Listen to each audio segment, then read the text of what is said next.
July 9. മത്തായിയുടെ വിശുദ്ധ സുവിശേഷത്തിൽ നിന്നുള്ള വായന. അദ്ധ്യായം 10, 1 മുതൽ 7 വരെയുള്ള വാക്യങ്ങൾ.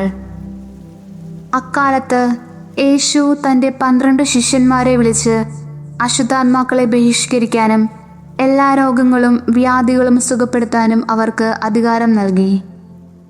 ആ 12 അപ്പോസ്തലന്മാരുടെ പേരുകൾ: ഒന്നാമൻ പത്രോസ് എന്ന് വിളിക്കപ്പെടുന്ന ശിമയോൻ, അവൻ്റെ സഹോദരൻ അന്ത്രയോസ്, സെബദിയുടെ പുത്രനായ യാക്കോബ്, അവൻ്റെ സഹോദരൻ യോഹന്നാൻ, പീലിപ്പോസ്, ബർത്തലോമിയോ, തോമസ്, ചുങ്കക്കാരൻ മത്തായി, ഹെൽപ്പയുടെ പുത്രൻ യാക്കോബ്, തദ്ദേവൂസ്, കാനാൻകാരൻ ശിമയോൻ, യേശുവിനെ ഒറ്റിക്കൊടുത്ത യൂദാസ് കറിയോത്ത.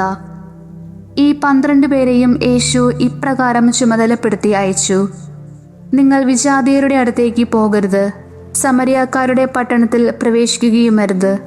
പ്രത്യുത ഇസ്രായേൽ വംശത്തിലെ നഷ്ടപ്പെട്ടു പോയ ആടുകളുടെ അടുത്തേക്ക് പോകുവിൻ. പോകുമ്പോൾ സ്വർഗരാജ്യം സമീപിച്ചിരിക്കുന്നു എന്ന് പ്രസംഗിക്കുവിൻ.